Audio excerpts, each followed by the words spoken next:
Josh Ungar, I think, may be in hell right now because, as he said last week, if it was an Eagles-Chiefs rematch in the Super Bowl, he would wish a meteor would strike the earth. And, well, Josh, here we are on the January 28th, 2025 edition of Championship Rings, and your worst nightmare has come true. We just saw this Super Bowl 2 years ago. Why? I tried rooting for the Eagles during that Super Bowl. It didn't work. So guess what? Sorry, Brandon, but I'm not rooting for the Eagles this time. No can do. You hate the Chiefs more than the Eagles, but you're rooting for the Chiefs. No, I'm not rooting for anybody. I'm rooting for meteor. Please, something. Because this Super Bowl, on a scale of 1 to 10 in terms of my excitement level, 3. That's it, 3. Because Bills Commanders would have been better. Bills Eagles would have been better. Although I don't know if either city would have survived if that was the Super Bowl. But really, no, thank you. I know. Can I give this my excitement level like a -10 something? I don't know. Well, I'll go the complete opposite of you, obviously. I'm very excited this was a 10, and you know what? I'm happy that it's the Kansas City Chiefs. Because of course you are. You want revenge. We are going to do what Cody Rhodes did at WrestleMania 40. We are going to finish the story. No, you're not, because the NFL is going to rig it. The conspiracy theory is true. You can't tell me otherwise. This is the way God intended it. We had to go through that 2 years ago. Josh, this Eagles team is way better than the team that stepped out on that field 2 years ago.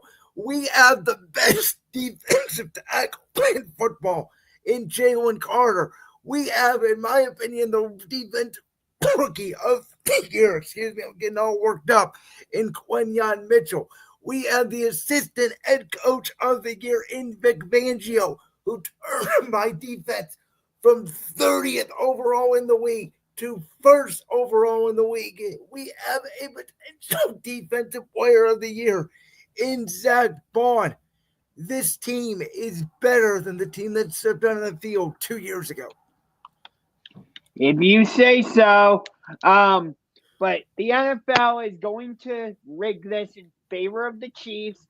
It is so obvious that the Chiefs get favorable calls from the referees, and you can't tell me otherwise.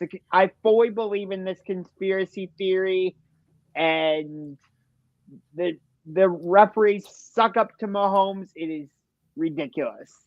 Okay, the only bad call that I thought occurred in the AFC Championship game was, yes, on that 4th down, I thought that Josh Allen got the 1st down. I thought it was a bad spot. I thought they should have given him the 1st down. The questionable Xavier Worthy catch, I'll be honest with you, I did not see that ball completely hit the ground.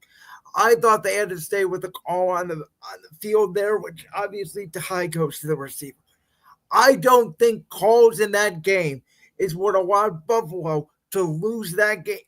What I thought Buffalo lost that game was because they were too over-reliant on the Bob Sweat QB sneak because they would always go left.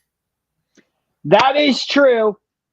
By the way, what did I tell you last week, Josh? I told you in order for Buffalo to win the game, they had to win the turnover battle. Guess what? They did, and they still lost. Yeah. You even said if Buffalo committed 1 turnover, they would lose. You said that. Which, by the way, even though they didn't, technically they did, because if you don't get it on 4th down, it's technically a turnover on downs. Sure, but it doesn't count as a turnover. No, but it might as well be when you're giving Kansas City the ball at midfield and then you don't even get the ball back. Yeah. I mean, trust me, Bills fans know exactly how that feels. you just have to remind them of the 13 seconds game. But I think the Chiefs are better coached. I think they better execute. I think they did everything better when it mattered than Buffalo. Buffalo played one hell of a game. They just didn't execute when it mattered. And that seems to be Buffalo's MO when they go against the Chiefs in the playoffs. Because when they go against the Chiefs in the regular season, they win. But when they go against the Chiefs in the playoffs, they can't execute. I don't get it. But honestly, if Mahomes does this, he might become the GOAT. He might. I think that's a conversation we'll get into next week when we break down the game in its entirety. I'd rather stay focused on the game itself. I'll be honest with you. I thought it was a very bad sign for Buffalo the first series of the game when Josh Allen missed. I believe it was Mac Allens or Shakir High twice, and it was almost picked off by Kansas City. Those were nervous throws, as Tony Romo pointed out on the broadcast. And I'm sorry, in that moment, Josh Allen, you cannot be nervous. That showed me Buffalo was not ready for the moment. Yeah. But obviously we have to talk about your side of it. Because your 55 points. What's Jalen saying? Regardless of how Kansas City's coach and how they executed, there were some horrible fucking calls that need to be addressed. Not saying that Buffalo was... Okay, besides the QB sneak call on fourth down, what's the other horrible call? Yeah, it was bad, but 55 freaking points. But I still got to ask the question. Do you think your Eagles are too Saquon Barkley dependent? How can I say that when Jalen Hurts threw for 300 yards and was dotting up the Commanders' defense? It was so bad, the officials were about to award us a score because they couldn't stop the real brotherly shove. Okay, that was hilarious. We were toying with the Commanders. Literally toying with them. Can I just talk about that play for a sec? What was it? 3 times in a row, he kept jumping. At least 3, if not 4. He was like, I saw this meme on Twitter or X, whatever the heck we call it now. He was like from the kid from The Simpsons, when he gets thrown through the window. I think it was Roger, if I'm not mistaken. I don't know The Simpsons, so I don't know. Okay. But I will tell you, at no point in that game, even when it was 14-12 or whatever the score was, I never had any doubt. From the moment Saquon Barkley took the opening play, 65 yards, that was the ball game. This Eagles team, led by Kellen Moore offensively, led by Vic Fangio defensively, led by head coach Nick Sirianni, who, when we finish the story, I will do nothing but eviscerate everybody who says that Nick Sirianni can't freaking coach, because Nick Sirianni just made this 2 times in 3 years. Folks, this Eagles team has been the best team in football since week 4. Best offensive line in football, best defensive line in football, best skill positions in football, best secondary in football, and the quarterback makes plays when it matters. Jalen Hurts is not being carried by this offense. Jalen Hurts is the driver of this offense. He's okay, no, I wouldn't Jalen say Hurts that. is the driver of this offense. He is Saquon the reason why Saquon Barkley gets all these rushing lanes. You know why I know that? Because when Kenny Pickett came into the game week 16 against Washington, Saquon Barkley had 23 carries for 46 yards because there was no threat of Jalen Hurts running the football. I would still say Saquon's the driver of your offense. By the way, we were out my center and my left guard who moved to center got hurt. We had to put in Cam Jurgens back in, who had a back injury, and we still dominated up front because Steen, nobody knows about our backup left guard, I think could be a Pro Bowler. Does the Pro Bowl mean anything, though? Hey, it means something if you should get there. Jordan Malaya is the best left tackle in football, and he didn't make the Pro Bowl. Tell me how that makes sense. I can't, but then again, the Pro Bowl means nothing. It should mean something, though, if you are awarded to the Pro Bowl. I guess. But even though Washington got destroyed, they have a bright future. And we just learned that Cliff Kingsbury, despite some interest from the Saints, he's going to stay in Washington for another season. They do, and I'm going to tell you something. I have a deep fear that the New Orleans Saints' next head coach is going to be Kellen Moore. And I don't want it to happen because I don't want Jalen Hurts to learn yet another freaking offensive coordinator. But to me, that's what looks like it's happening. Yeah.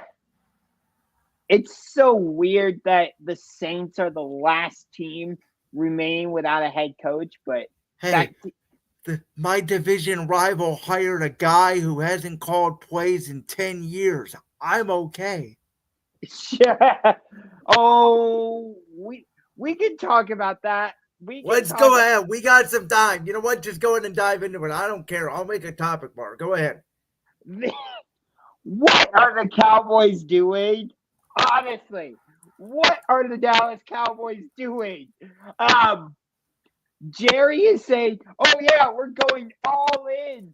And, I want to win. And you wait to let go of Mike McCarthy. You waited too long. You waited till the very last minute to pay Dak Prescott. You paid CeeDee Lamb really late. You still got to pay Micah Parsons. You're the most expensive team in America, maybe in the world. Jerry Jones is your owner, all this and that, and you hire Brian Schottenheimer? So they fired that bump on a log, Mike McCarthy, who didn't do nothing but stare at the ceiling for 3 years. And I was scared to death. I told you this, Josh. They were going to go out. They were going to hire Deion Sanders. Then they were going to go possibly trade Dak to either Tennessee or Cleveland and go get Shador. It was going to be a Deion and Shador show in Dallas. Instead, we got Brian Schottenheimer, Dak Prescott, and that's it. Yeah, I don't get it. I really don't. I really don't get what the Cowboys are doing. This is honestly as much fun as I love to have at the expense of the Cowboys. It's honestly becoming sad.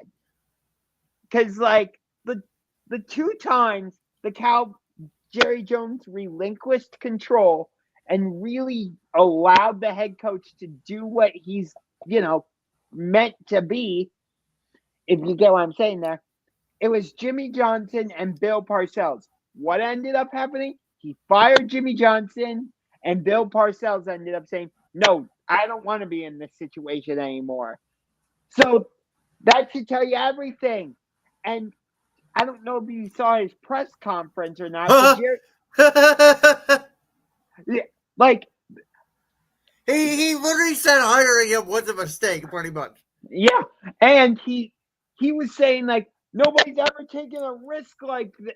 I haven't. This is a different type of risk.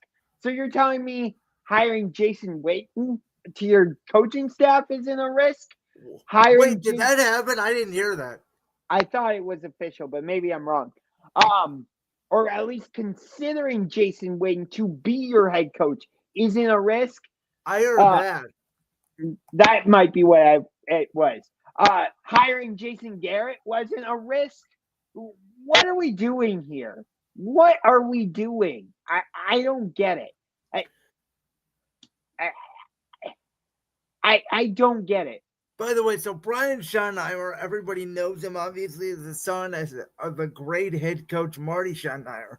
He was the offensive coordinator of the New York Jets those 2 years. They made the AFC Championship game with Mark Sanchez. But this guy, Josh, he's been in the NFL for 2 decades.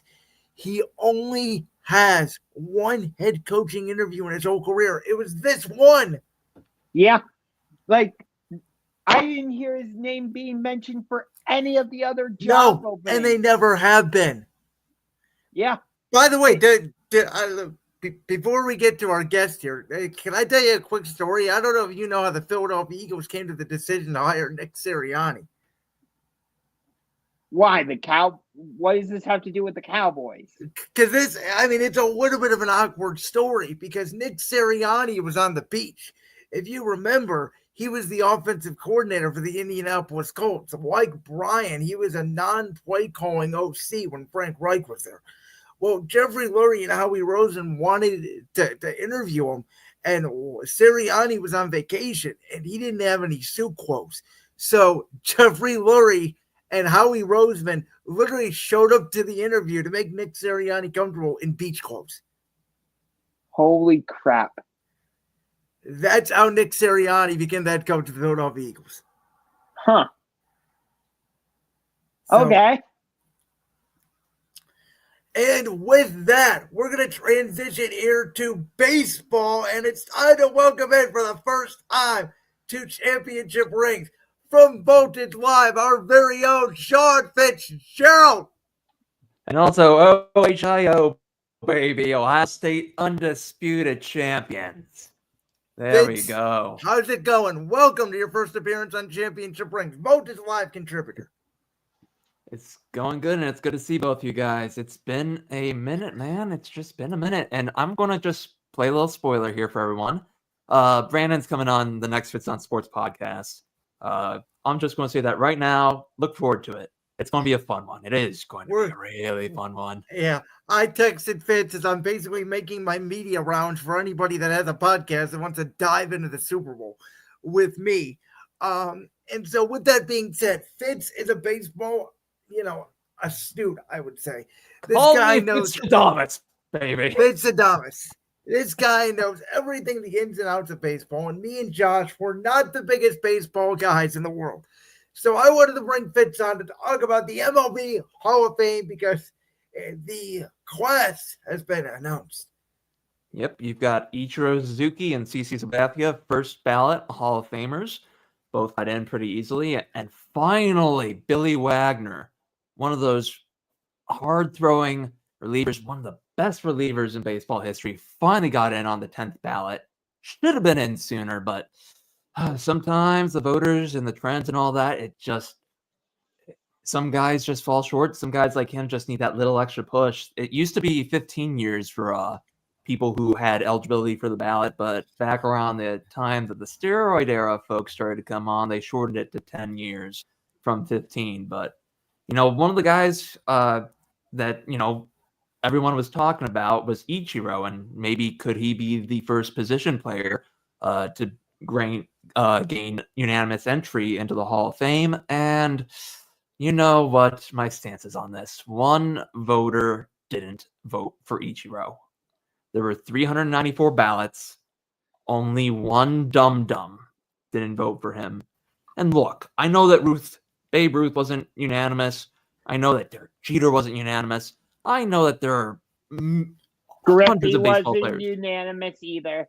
Exactly. But I'm just saying that this would have been the time for a guy like Ichiro, who not only had over 3,050, I think it was like 3,080 plus American hits in Major League Baseball over 19 years, but he also played 7 more years in Japan, if I remember right, and had 1,200 more hits over there. He was a rookie basically in his mid to late 20s, and that's what's crazy is he was so good for such a long time. And if you just focus on the MLB part of it, I just don't know what that voter was even thinking. Number one, this is my little rant time on here. But number two, I think the Baseball Hall of Fame needs to start making everyone's ballots available, especially when you've got a case like this where all of your other peers who were eligible to cast ballots this year agreed and you're the lone holdout. I want to know. I really would love to know, but honestly, I talked to somebody, and I'm not going to name drop them, what they would think, and they would rather just have them, not even have their name revealed and just feel ashamed for the rest of their life, basically, was the gist of it. But yeah, I mean, it's a 3-person class, and they did get, I believe, 2 people in on the one of the triannual committees. There's a couple of other committees, so I think there's at least 5 going to the Hall of Fame. Not to mention Tom Hamilton, the Cleveland Guardians broadcaster, being honored with the Tom C. Frick Award. So he'll be in Cooperstown as well, giving a speech. So here's my opinion on this. Do I agree that with the 3 that got in? Yes. Mm-hmm. Do I have an issue with Ichiro not being unanimous? No. And I can understand that. That's a reasonable opinion. I just thought that, when you have someone like that and Jeter a couple years before that, they And both were Griffey. 1 vote short. Griffey was 3 votes short. That one, I can have understand with more of Griffey, an mainly because the back half of his career was very injury-plagued. Me personally, I have more of an issue with Griffey not being unanimous. And I can agree with you on that, yeah. This is, to be frank with you, he's my favorite player all time. Just the way he played the game. I just watched him and I'm like, oh, this guy's fun to watch. Like, the way he would just make those jumping catches against the center field wall. Yo, you're talking my language as a former outfielder here, man. Or just still, I will consider myself an outfielder to the day I die. But my biggest thing was, and I knew he wasn't going to get in the Hall of Fame, but I personally would have voted for him because he won back-to-back World Series in 2015 and 2016. And he was World Series MVP in 2016.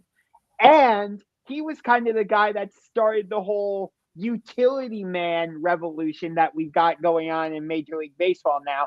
I'm, of course, referring to Ben Zobrist. I personally would have, for me, I would have voted for him. Are his stats Hall of Fame worthy? No. So I understand why he didn't get any votes. And that was something I was debating when I wrote up my column on Voltage Live, Josh. It was one of those things where it's he had that, but it was just never the counting stats. And to be honest, it was more about he was a really good player, but he was not, he's more in the Hall of Good, as a buddy of ours, Mitch Spinell, would put it, rather than the Hall of Great, if that makes sense. Yeah, and I can respect that. One of the players I was surprised just barely hung on in the end was Torrey Hunter. He was in danger of falling off as the public tracker was going, but he just stayed on. And I'm surprised that there's been so little support for him, because next year's class, the best probably coming in that we know of that's probably eligible and will be on the ballot would be Cole Hamels. But this might be a big boost for all of you who are Carlos Beltran fans or Andrew Jones fans. Yeah. Those 2 are probably, at least one is going to get in. I'm going to guess it's probably Beltran. I don't know exactly what the issue is with Jones, one of the best defensive outfielders of all time. He's going to be going into his second to last. Bat was never scary, though. I was never afraid of him at the plate. I can understand that, but his career, there are people out there who he's one of those guys. He is one of those guys. And I think there are a few other candidates who are going to benefit because you got 3 guys in on this ballot. You've got probably only 2 candidates who are coming back who are pretty close this time around. It's going to benefit the following people, I think, the most. You're going to see a big bump for Felix Hernandez. I agree with you. He is someone that it wasn't even his fault. It was Seattle just putting together terrible teams year after year that he could not get to October.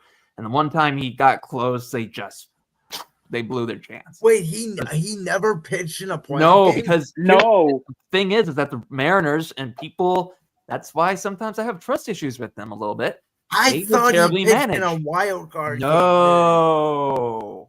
He may have pitched in a 162 or 163, but he never made the playoffs. This was not his fault. See, that's why we bring on the baseball expert here. Yeah, but I think Felix is definitely going to get a big bump. I cast a vote for Ian Kinsler in that mock ballot. He's someone who I thought was a really great player and just was. I don't think he got I don't think he got the 5% necessary. He did not, no, because I've got the whole percentage sheet pulled up here in front of me. Yeah. A guy who I think is definitely also going to benefit. There are at least two second basemen. Dustin Pedroia. Please say yes. He is a guy, like, I remember seeing him in 2007. I was a 9-year-old at that time, and I got to go with my dad to the 2007 American League Championship Series Game 3, Daisuke versus Westbrook. And Pedroia was Rookie of the Year that year.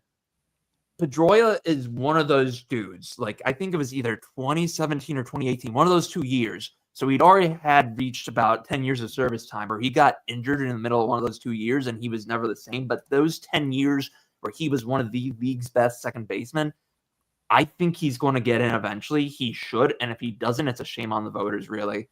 And I was hoping you would say Dustin Pedroia. As much as I'm not a big Boston fan for obvious reasons, so much of that grudge has been exercised, you cannot leave a guy like Pedroia out of the Hall of Fame before it's all said and done. And the other guy, and he's got a much better shot of maybe even squeaking in this time, just given the lack of new candidates who are Hall of Fame worthy, or, quote unquote, for most. 2008 World Series champion, Dodger. I know who you're talking about. Chase Utley is who I'm talking about. That's what I'm talking about. 2008 World Series champion with the Phillies. I have mixed feelings about Chase Utley. Utley is kind of like Pedroia to a degree in that I just view him as an utter dirtbag, but in the most positive way of the word. Like, he is one of those grinder kind of guys, in my opinion. And one thing for folks who are not aware out there, the tracker by Ryan Thibodeau at notmrtibbs.com on Blue Sky, I'm just reading off his sheet, and I want to make sure, because he's been doing this for years with him and his team, they deserve a little bit of a shout out. One of the main things when you look at the tracking once the ballots start coming in is that compared to what you see on what they are able to track to what the actual final percentage is, typically the actual final percentage is a ways off, because the people who don't reveal their ballots more often than not are very, very much leaving fewer guys on their ballot or not really voting for as many folks. Utley's, just from what they tracked on Not Mr. Tibbs' place, he had 50.6%. With about, I think at that point, it was 231 or so ballots. But when the final number came out, he only got to 39.8%. But I think he'll get in within the next 3 years. I think he's not going to be on the ballot for much longer, but in a good way. And then one other guy who I think will really benefit, and it may seem like a long slog, but it may be the same path that Billy Wagner took, will be former Mets third baseman David Wright. Yes. 10-year peak. I looked at him and Scott Rowland. You can go find it on my Twitter /X. Sorry, Elon. You can go find it there. And I know it was a bit of an unfair comparison, but what made it the best I could was both of their 10 years, both entered the league at the same age. Basically, everything I lined up from their age, I think it was 22 to 31 seasons, give or take. And if you look at that as a whole, David Wright, in my mind, is Hall of Fame worthy, without a question. And it may take him a while, but my hope is with this weaker class that's coming in, and again, all these guys who get on the ballot, and not everybody does, but all these guys who are going to get on the ballot, they were great ball players. Some of them World Series champions, MVPs, Silver Sluggers, Gold Glovers. But this is going to be the year where if you get in Beltran, and let's just say you get in Andrew Jones finally, who ended up at a final percentage of just over 66, David Wright, Chase Utley, Dustin Pedroia, and Felix Hernandez, I think, are going to get a lot of love this go around. I really think they will. All right, so Fitz, quickly, before we move on to the next topic, I wanted to ask you, you know that we are all big Cleveland fans, obviously. We're all from the area. I think one of the biggest topics among Cleveland fans when it came to this Hall of Fame was obviously former Cleveland Indian great pitcher CC Sabathia is now in the Hall of Fame. There was a lot of debate about which team he was going to represent to be in the Hall of Fame with, and he chose the Yankees, obviously, I think in part because they won the 2009 World Series. Did that bother you as a Cleveland fan? Because I saw for some reason it did bother a lot of Cleveland fans. For a half second it did, but it's not really that big of a deal in my opinion. He grew up a lot, and I also have read through some of his book he released a couple of years ago. Like, he doesn't have any ill will towards the Cleveland organization, but if you don't remember, he checked into rehab right before a wild card game, before the playoffs had expanded. So like it was, winner go home. Yeah. And he was in New York I at the do time, remember that. having to deal with his, alcoholism. And he got a lot of support from those folks, but there's also way more that we probably won't know. So I have no issue with it. And honestly, he spent the majority of his career eventually in New York. I think it was, he spent the early portion of his career plus about, a couple months in Milwaukee. And he made sure to shout out both Cleveland and Milwaukee for his time in both cities. Like, that's where it's like, it's difficult when you are considered synonymous with one franchise versus another. Yeah. I guess I can understand where Cleveland fans are coming from as I end this note, is that the Yankees, especially with the playoffs this past year, and not just that, but just the Yankees being the big market team and all that. I think that's probably what contributed to it. If it was like, let's say, just for wild example, if he was a Kansas City Royal for the rest of his career and they won a World Series like that, I think it'd be different. From the diamond to the hardwood, I know, Fitz, you are fired up about what happened last week, specifically in Houston between the Cavs and the Rockets. Josh has been telling me for the last few weeks he was a little bit concerned about this Cavs schedule, and the Cavs have dropped a few games. Obviously, they've been plagued with injuries here over the past month, but just your takeaway as one of the best teams in the West. Josh can recall this, a team that I had predicted to be top 3 in the West before the year started. Houston sweeping the Cavs, who still has the best record in the East by about 5.5 games. Yeah, Darius Garland, just make the damn free throws. Just do that. I would say that about Aaron Kraft to Ohio State for anyone who remembers those days. But I remember. Oh my God! But here's the main thing: that Houston game on Saturday with the Cavs, I was there in person. The fact that the Jumbotron was showing the refs up within the first 3 minutes of the first quarter with the phantom calls on Jarrett Allen that were drawn by Sengun, that number 28 with the Rockets. All 4 of Allen's fouls within that first quarter and that third quarter were all drawn by Sengun. And then Tristan Thompson, shortly after he replaced Allen in that third quarter, fouls. And like, there was one whole sequence where every Rockets player on the offensive end was flopping forward or flopping backward or flopping to the side as they were passing and trying to nail a bucket. Because after it was an 8-2 Cavs lead to start, Donovan started out hot. Like, the Cavs had to play so conservatively because the whistles were blowing every time a Cavs player was anywhere near. And even if they weren't, there was so many flops that they didn't call on Houston, or fouls that they didn't call on Houston. Like, I don't rarely complain about NBA officiating because I know which is the worst, by the way, of any of the 4 sports. Of any time I can remember seeing a game in the arena in person, I'm not going to count anything I've seen on TV. Whoops, sorry, that was the worst officiated game, and I think those 3 refs or 4 refs, however many there were that night, they deserve to go back. And I'm not kidding about this. This is not sarcasm. I'm being legitimately serious. To CYO third grade basketball, they deserve to go back to that level because that was an utter disgrace of officiating. See, I thought at first when you sent the text, I thought you were talking about the play Wednesday night when Sengun pushed Allen. No, this is on Saturday because I didn't even. I was working that game, Fitz. I didn't see you. But yeah, here's the thing: there was fouls that were not even there, and and again, they were showing up the refs after the first couple minutes of the game. That's how bad it is, and that's not standard practice. They were showing them up, and that's how you know that it's bad. Yes, but you gotta give the Rockets credit because they went into no, I'm not giving them credit. They had the game handed to them. They had a 9-5 advantage. I'm not on Saturday. Nope. That ref crew was terrible, dude.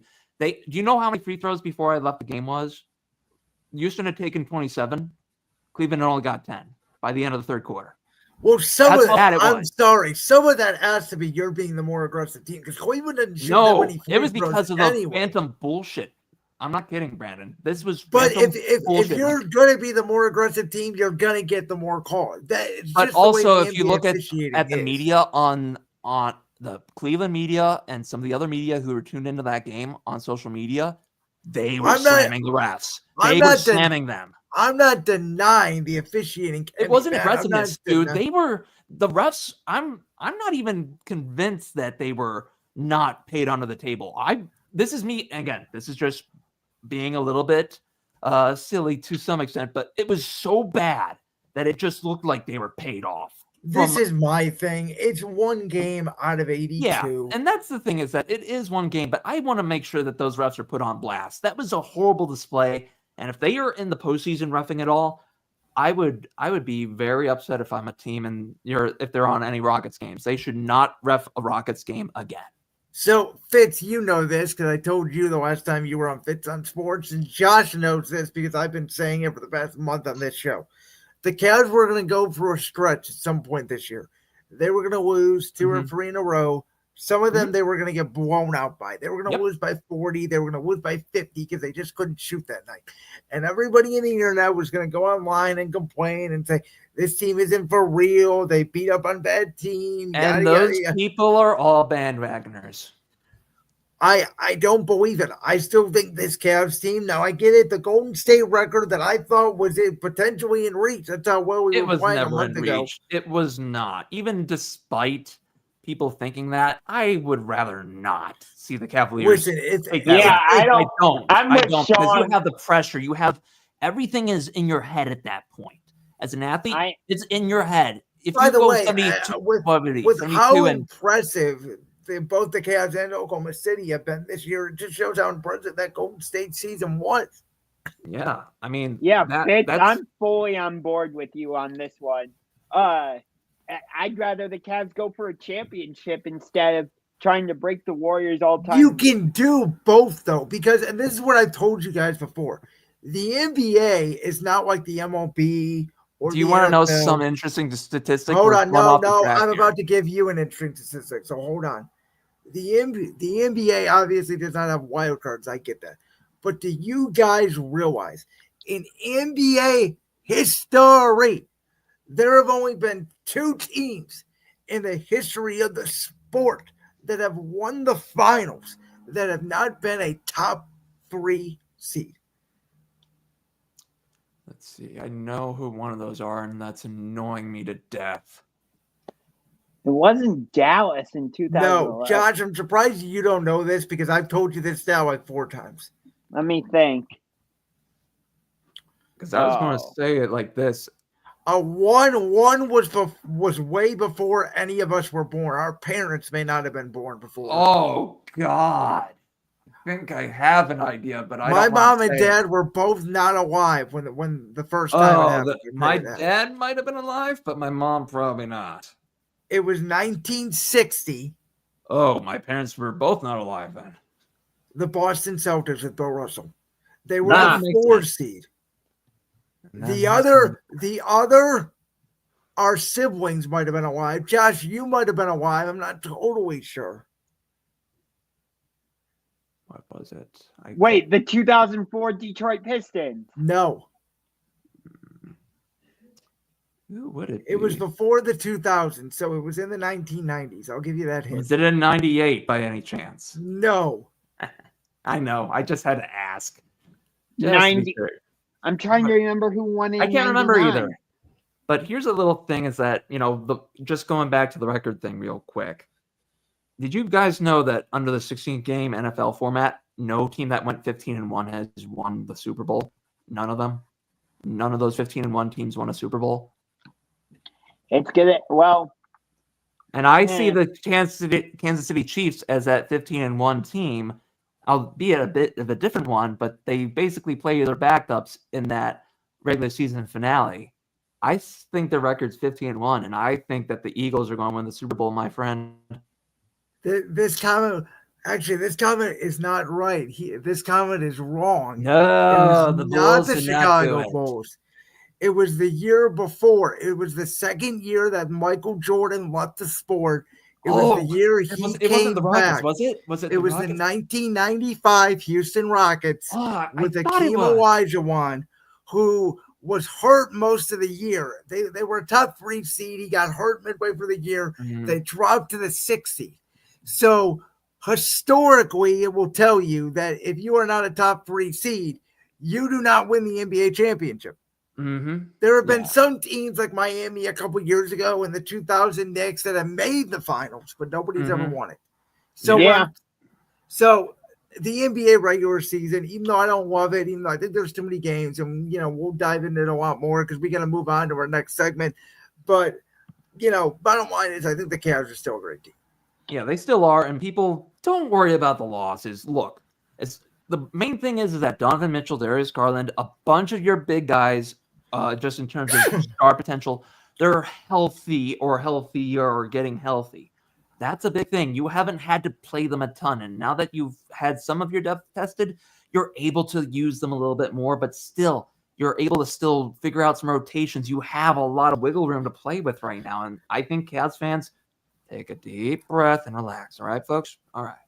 Can we go get Cam Johnson from the Brooklyn Nets now, please? I have no comment on Cam Johnson. I don't know what's going to happen with the trade deadline. I honestly think, to be honest, I don't think Cleveland needs to make a move, but I will understand. Yes, they do. They do. 100%. We do not have a reliable small forward. There's going to probably be someone on the buyout. Leave it there, guys. Pick it up in the Voltage Live Discord. Sean Fitzgerald, Voltage Live contributor, thank you so much. We hope to have you on soon. For now, we're going to dive into some wrestling, which I know you have no idea. Oh, I have wrestling, but it's not WWE. OHIO, baby. Woo! Oh, boy. Thanks, Ed. All right, and now to talk about the Royal Rumble. Let's bring out our friend. He has not been on the show here in a while. SeaBoss Gaming. How's it going, my man? What's going on? Oh, yeah. Check this out. I just got this. Oh, yeah, you were telling me about this the other day. The IWGP World Heavyweight Championship. Is that the real thing? It's about as real of a replica as you can get. How much did that cost you? Do you mind me asking? I got it on Amazon for like $109. Not bad. Yeah. But we are here to talk about one of my favorite times of year in wrestling, the Royal Rumble. Yeah. And this year's looks to be one of the least predictable. I was going to say the most unpredictable Rumble, I think, in the last, 4 or 5 years at least?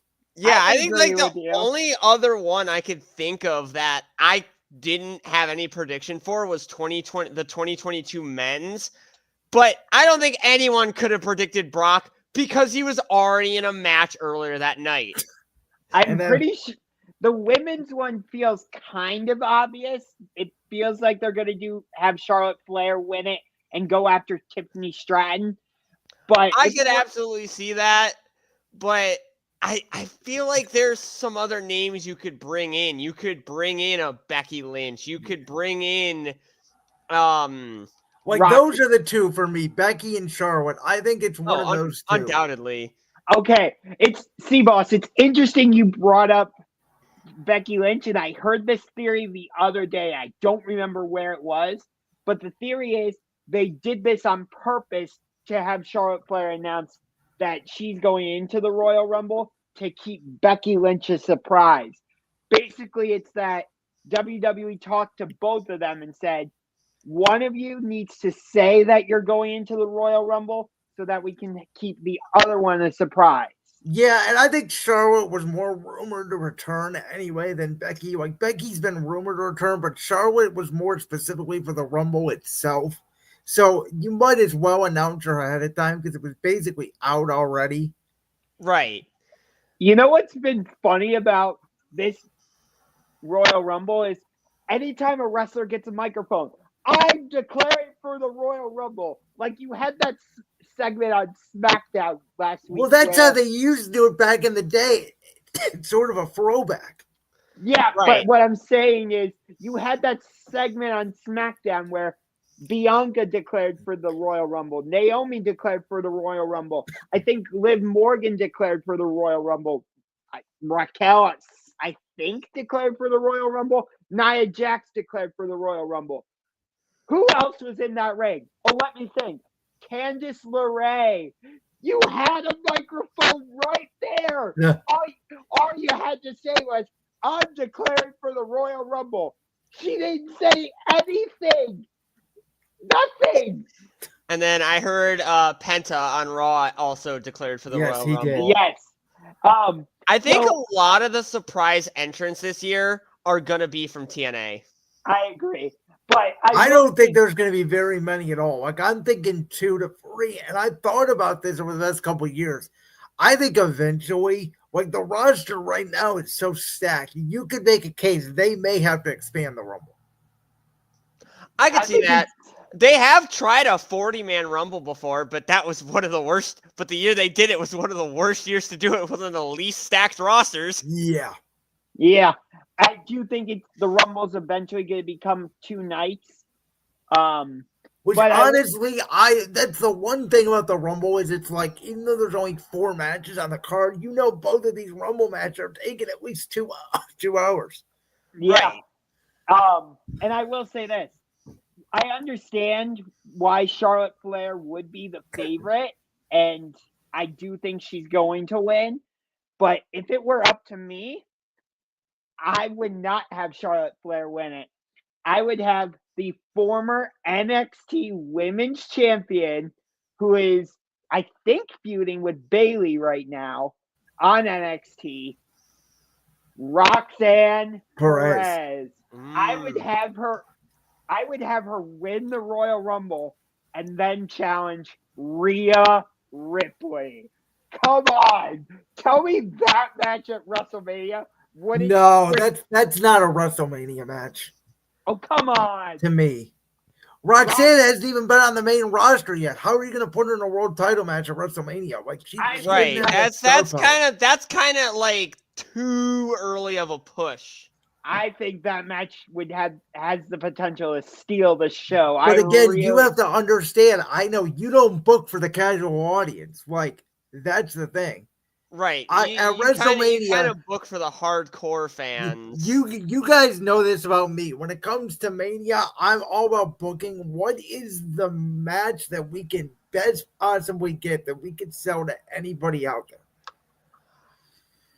Which is why I think, unfortunately, Bianca versus Rhea. Yes. That's the match. That's the match for Rhea that you can put out there that everyone will watch it. Is Bianca and Rhea. I agree, but then also, like, is Bianca not going to be Jade's attacker?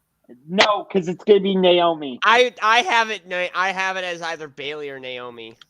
See, that, like, I would rather have it be Bianca because I think Bianca and Jade, with Bianca being a heel, would make more sense.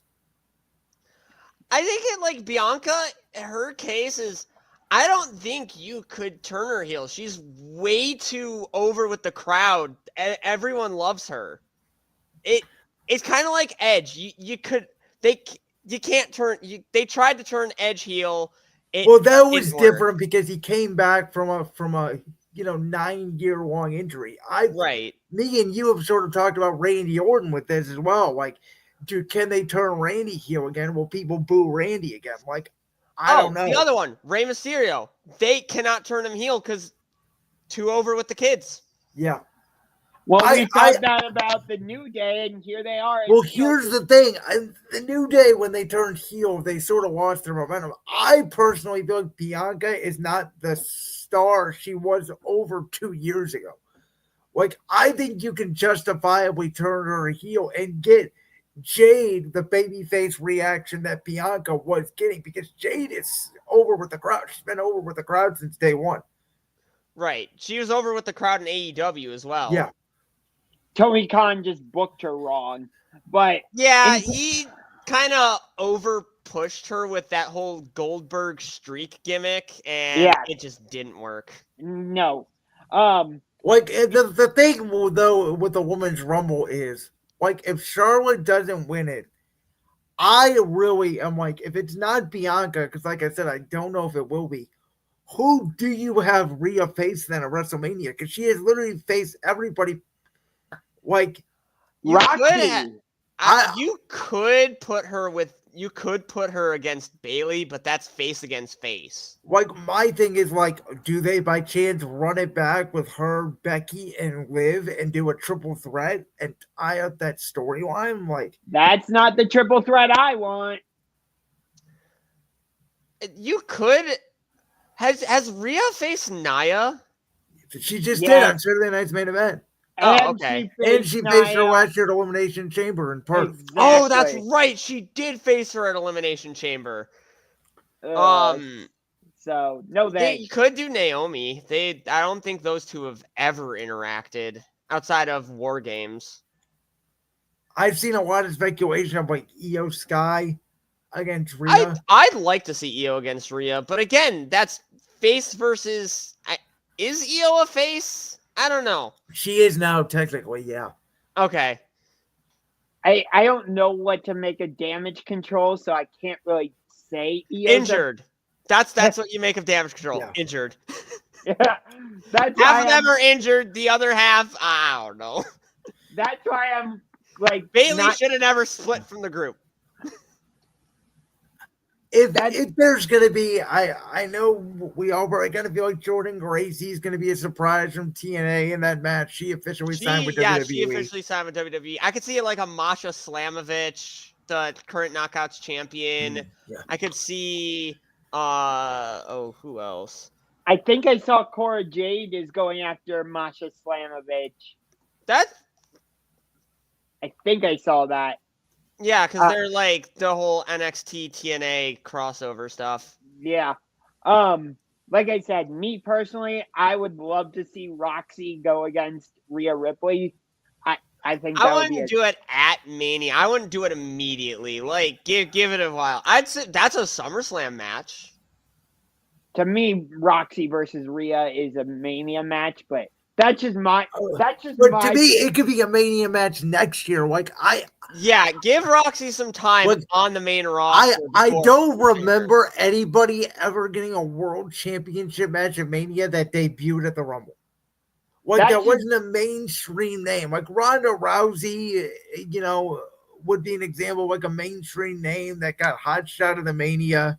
Asuka. Again, this is just a personal taste for me. She was already on the main roster though when she won the Rumble. She did get called up before the Rumble. Yeah. But that was a push that should have happened. And she should have beaten Charlotte. That's what I mean. She should have beaten Charlotte. All right. So let's give our official predictions here. I'm gonna go out on a whim. I know the conventional wisdom is Charlotte for whatever reason. I think they're gonna give it to Becky Lynch. I'm going on a whim. I'm right there with you on that one. I'm going Becky Lynch because Charlotte is the too obvious answer. I gotta go with Charlotte, and she's going after Tiffany Stratton. Okay. Where do you guys want to move to next? You want to go tag match? You want to go wider match? I think we should say the men's Rumble match for last. Yes. Let's go with the tag match. Let's go Motor City Machine Guns DIY. Yep, 2 out of 3 falls. Ooh, 2 out of 3 falls. I like those stipulations. I would say this is the match I'm least looking forward to, honestly, because the WWE has done a terrible job over the last year or two of really building up their tag team division. I will say the SmackDown side of the tag division has been much better booked than the Raw side. I'll agree with that. Because, like, if you look at both sides, the SmackDown Tag Team Championships last year, you had DIY, you had Motor City Machine Guns, you had the Gorillas. Yeah, you had the Gorillas of Destiny, you had A-Town Down Under, and then on the Raw side, it was just JD and Finn, the War Raiders, and Awesome Truth. Awesome Truth. Why did I almost say Swerve in Our Glory? That was an AEW Tag Team Champion. Yes. But But the reason I'm really looking forward to like the 2 out of 3 falls tag match is because one of my most underrated tag matches of 2023, and this almost won match of the year 2023 for me, was a 2 out of 3 falls tag match. It was FTR versus Jay White and Juice Robinson. Is that the match that went like the first hour on Collision? Yeah. It was it was probably, in my opinion, one of the greatest tag team matches I've ever seen. Yeah, I know what you're talking about. So let me just say this. I'm not trying to throw any shade on DIY or Motor City Machine Guns. It's going to be a fantastic match, but because like there's no, in my opinion, I don't see a lot of depth in the tag team division right now. The match just isn't at the excitement level that I want it to be. Like, well, I agree with SeaBoss that they are building up the SmackDown division a little bit more. They have Pretty Deadly. You have Los Garjas. You had some other tag teams in there, and it's not like these two teams have been thrown together. Like, this has been a legitimate storyline building with obviously the DIY heel turn, and they've even dove into the connection that Johnny Gargano and Chris Sabin have had back in their wrestling training days. So, like, I don't know. These two guys, they've hooked up a couple times on SmackDown, and they have worked magic. So I'm really excited to see what they do in this 2 out of 3 falls match. I think Pretty Deadly casts distraction, and that allows DIY to steal a pinfall. Well, it's 2 out of 3 falls, so I think it will come down to the final fall. For whatever reason, I think that the Motor City Machine Guns walk out of here with the tag team titles. I actually am going to agree with you. I think it will be Motor City Machine Guns. It will come down to the last fall. And I do think that we are going to have new tag team champions. So, I think DIY just turned heel, so I don't think you take the tag titles off of them. By the way, I like the fact they turned the whole tag team heel into their Ciampa turn on Gargano and then feuding. I didn't want to see another Ciampa turns on Gargano or Gargano turns on Ciampa. It was the same thing with the New Day. Everyone thought one was going to turn on the other, but nope, they both turned. And it worked great both times. Yeah, I feel like they haven't really capitalized on that heel turn as much as they should have. Like, Kofi and Xavier have both had singles matches, but I would have thought they would be having tag team matches and setting themselves up to go after the tag titles, but that hasn't happened yet. Well, I think it will happen slowly, and I have a prediction for that we'll get to in the Rumble itself. But I wanted to ask you guys, you guys are obviously more fans of other promotions than I am, but I remember watching Motor City Machine Guns back in the day in TNA. Are you guys surprised because I thought they have transitioned to WWE better than I expected them and be more over with the crowd than I think I expected them to be. I definitely agree. I remember watching them, early TNA, back when they had the IWGP, I think it was the Junior Heavyweight Tag Team Championships, and they were feuding with the Dudleys or Team 3D. And I thought they had a feud with Beer Money at some point. Oh, they had a lot of good feuds. Yeah. I do remember watching them at TNA, and I remember when they first signed with WWE, I'm like, this can work. One of the two, I don't remember which one it was. I believe it was Chris Sabin, had been in NXT for a bit with Kushida when they were what they were called. I think it was Time Machine. I remember that. Yeah, I'm trying to remember which one of the two it was because they had they were going from NXT. I want to say Sabin. I do believe it was Sabin. Yes. So it doesn't surprise me that they're they're this over with WWE. It's the same reason why I think Penta is so over. It's the same reason why once his contract ends in AEW and he goes over to WWE, whether it's straight to the main roster or it's on NXT, it's why I think Ricky Starks is going to be so over.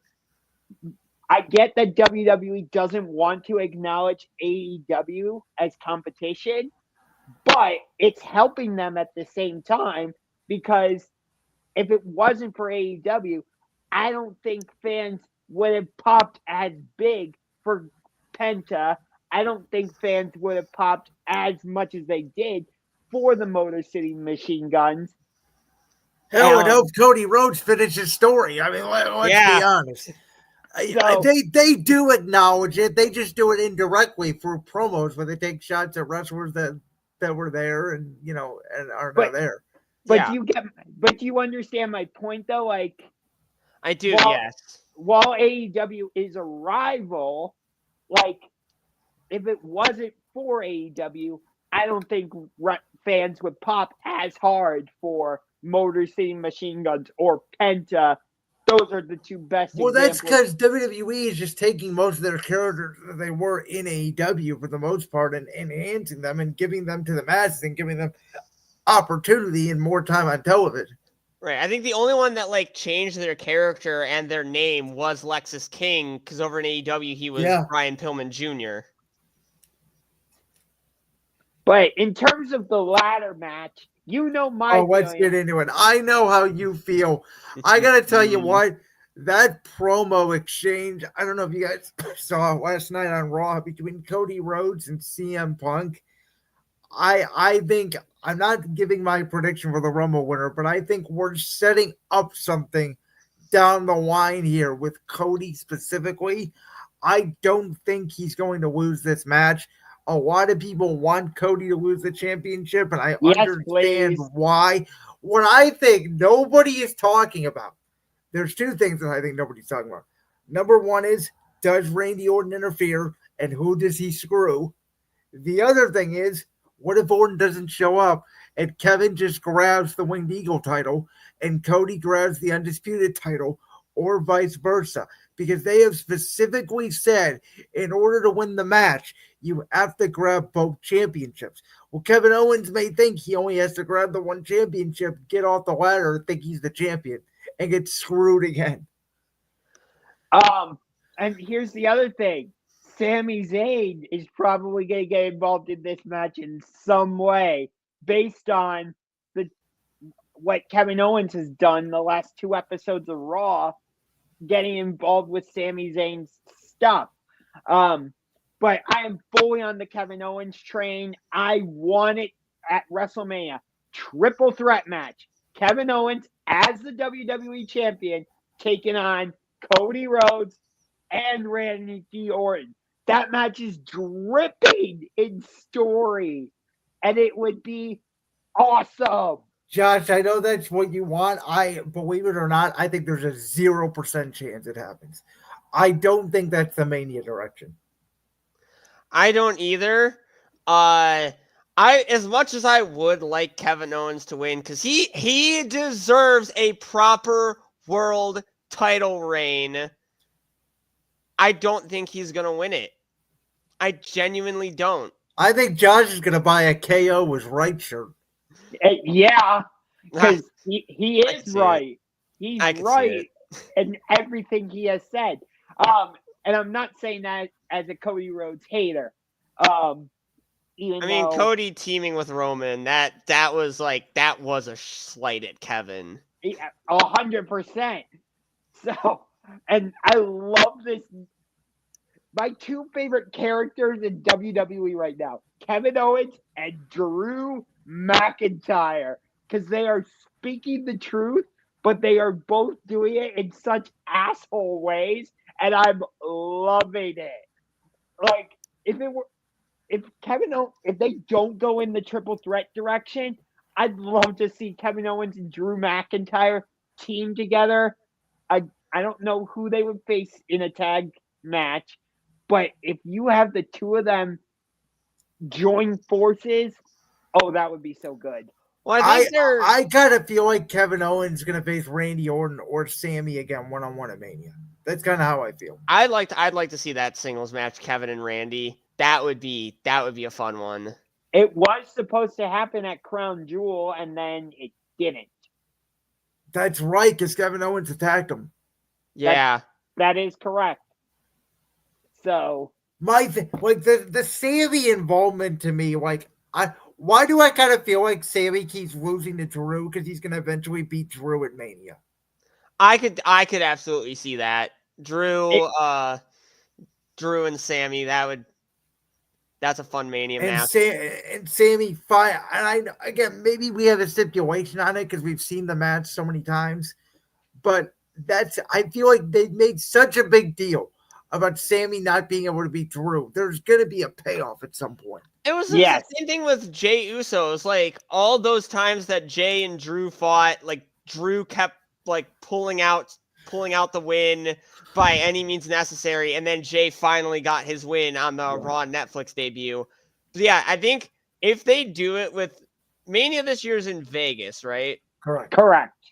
I could see, and I know this stipulation is a bit overused when it comes to fantasy booking, but I'd like to see Sami Zayn and Drew McIntyre in a Las Vegas Strip street fight. I love it. I'd be cool with that. By the way, I don't know if you saw this on Twitter or X. After Raw went off the air, guess who came out and attacked Cody Rhodes? I did see this. It was him, Carmelo Hayes. SeaBoss can tell you, I have been on the Carmelo Hayes train for a while. I was the one saying they should do Trick Williams versus Carmelo Hayes at WrestleMania last year. Yeah, you said that last year, and me and Chris, I remember we both kind of pushed back on it. We were like, yeah, because I knew it was going to happen at Stand and Deliver. I don't think it should have been the main event, given just how good the Tony D'Angelo Ilya Dragunov match was. I felt like that should have gone on last. This has always been SeaBoss's shtick. He feels like I am that person. I am a traditionalist. The World Championship, unless under special occasions, the World Championship should always be an event. Well, I agree with you because usually the World Championship is always the main match. Like, unless you're talking about, a big personal feud with not a world championship where the world championship or like a retirement match, a gimmick type thing, like the Royal Rumble or Money in the Bank ladder match. I do believe those are the types of matches you should save for the main event. Arena. Anarchy in the Arena, which is like Money in the Bank. I never even thought should be a main event. Like I think the world title should main event over the Money in the Bank. Yeah, I mean, unless there's no world title match on the card. My thing is, I like it when the briefcase holder has the briefcase before the world title match because then there is that possibility of a cash-in. Right, because we did see that. We did see both a cash-in and a tease of a cash-in the last couple Money in the Banks when we had Finn versus Seth and Damian came out with a briefcase and was like teasing his cash-in. And then we had Drew fail his cash in again, or with Damian and Seth this year or last year, which I liked that because it led more to the Punk Drew feud. Whatever. All right, guys, let's get to the men's Royal Rumble match.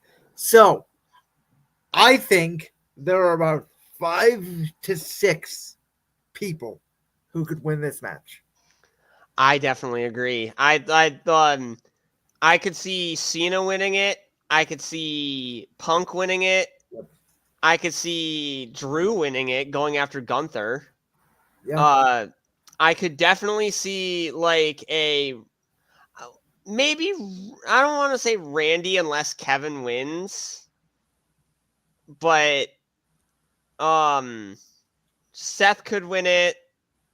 He's always an option. I think Sammy could win it. Sammy, yes. Have him go at. I don't want to have him go after Gunther again, though, like he did with the IC title last year. See, I think if Kevin wins the title, Sammy winning it becomes a real possibility. If Sammy and Kevin for the title, that was because I said if Orton wins it, then Kevin winning it would make a whole lot of Kevin winning the WWE Championship would make a whole lot of sense. And same thing with Sammy. See, I think there's 2 other names you guys have not mentioned yet. I think I know one of them. And I'll say it just to piss SeaBoss off.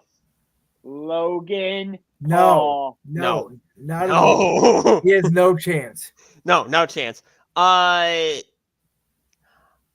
is the rumored Mania match, him against Gunther. That's not happening. I'm convinced. I told Josh this a couple weeks ago. They purposely do this. They're throwing out WrestleMania match rumors to get people like us that read the internet to think something's happening. Oh, Roman Reigns. Roman is one of them. There's Is one the more. other one? Has the other one won a Rumble before? Yes. Ooh. Okay. I'm trying. Nakamura? No. No. Because he's US champion. You guys. Is he related to? Can we? The final boss, guys. Oh, The Rock. I was about to ask. Can we smell what he's cooking?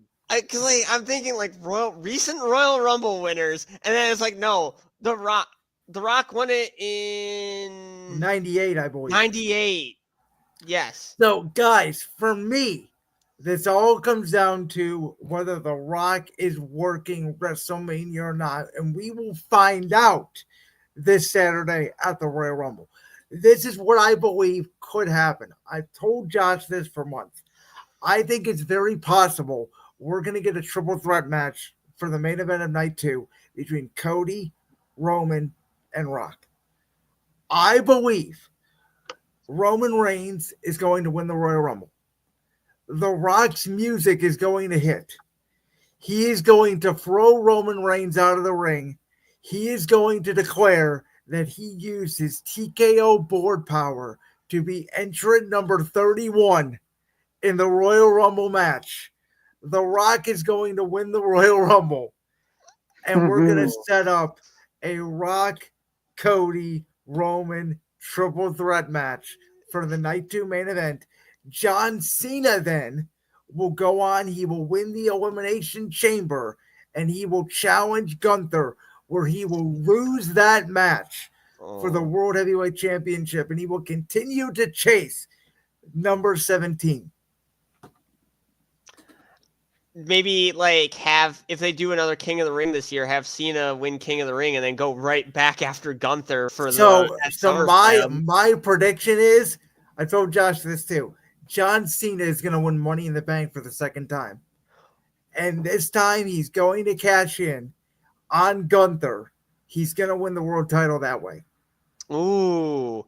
I was like, yeah, because it's like if you don't win it at Mania, your next 2 options are Money in the Bank or King of the Ring if they're gonna make that a yearly thing again. I would guess I would like that because like having that as your guaranteed shot at SummerSlam, it's a nice parallel to Mania. Yes.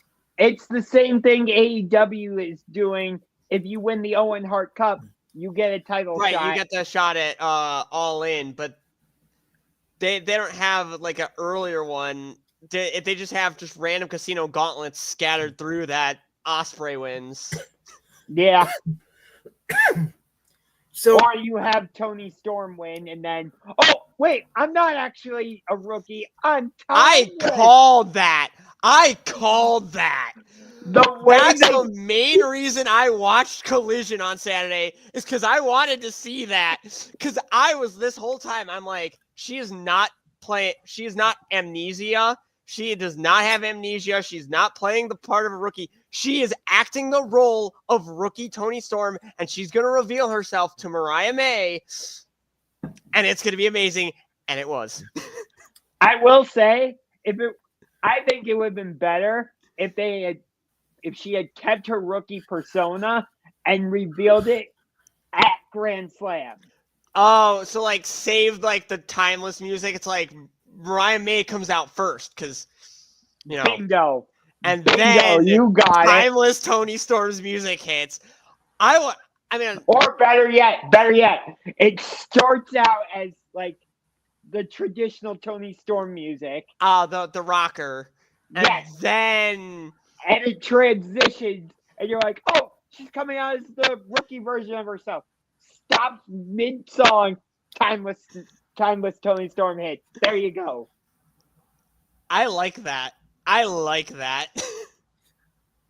Not saying they did it the wrong way, but There's I multiple ways to do it. Do you think we're gonna get Harley Cameron versus Mercedes Monet at Grand Slam? Yes, and it's gonna be freaking hilarious. Honestly, I'd have Harley Cameron win it and then push Monet up the card. Yeah. I think her 4 belts gimmick would work better with the women's world title instead of the TBS title, but that's just me. Agreed with you there. Well, now that I've weighed out my entire WrestleMania Night 1 and Night 2 main events, I'll let you guys have it. I will say this. My Royal Rumble winner is going to be CM Punk. He's been the one who deserves it the most. I actually have him winning from number 1. Ooh, that's a prediction. I like that. Yeah, I have him going on that Iron Man trip. No, out comes number 2, Seth Rollins. I would love it. Because Punk and Seth 1 and 2, that would be fantastic to have that early on. My number 30, say his name and he appears.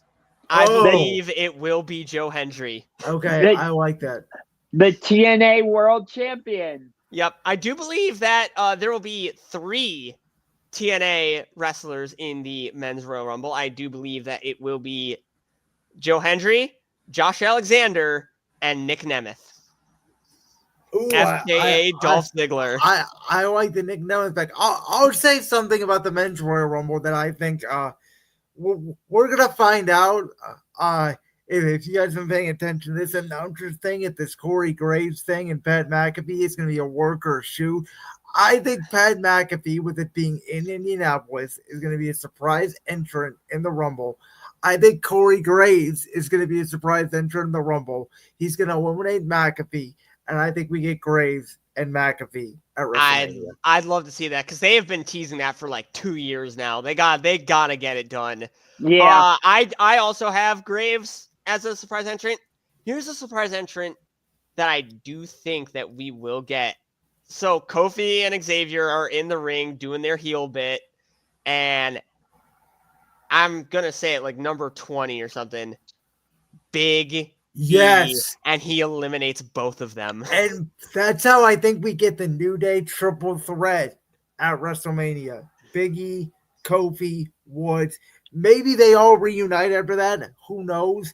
That's why maybe I think they haven't been pushing this New Day heel turn thing too hard, because I think they've been waiting for the Rumble where Big E comes back and eliminates them. So I agree with SeaBoss there. I do think, again, my prediction about The Rock does not come true. I agree with you. I think it will be Punk. And if it is Punk versus Cody, I'm very interested to see if CM Punk does defeat Cody Rhodes. Are they going to go down that rabbit hole that they teased, in my opinion, last night on Raw, which was heel Cody Rhodes? I'd love to see that.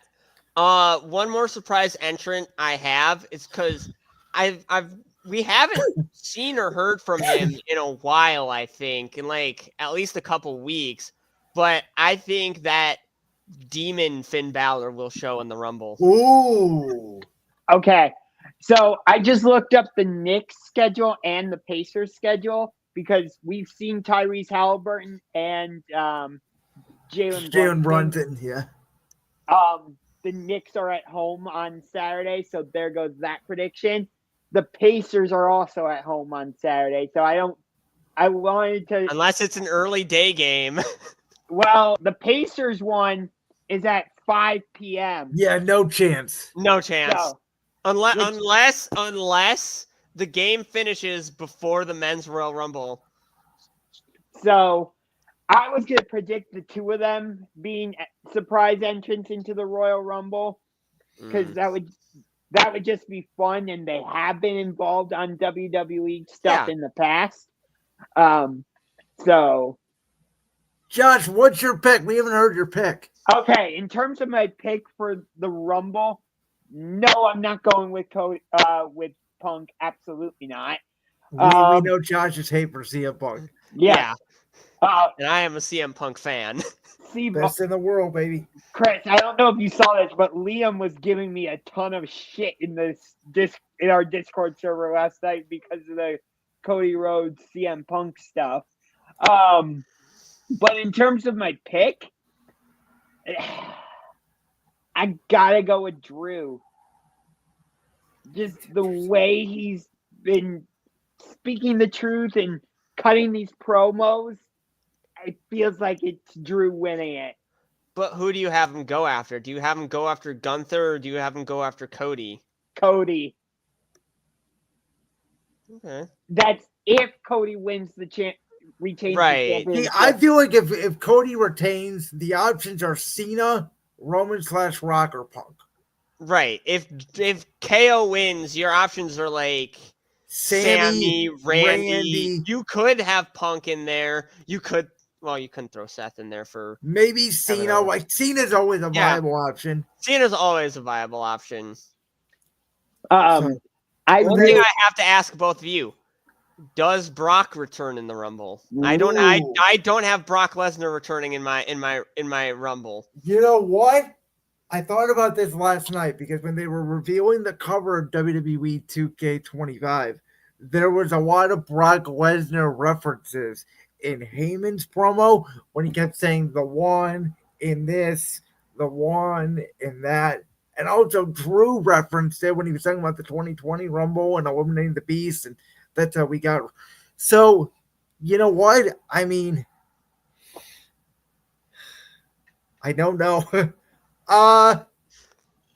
know what? I'm gonna say yeah.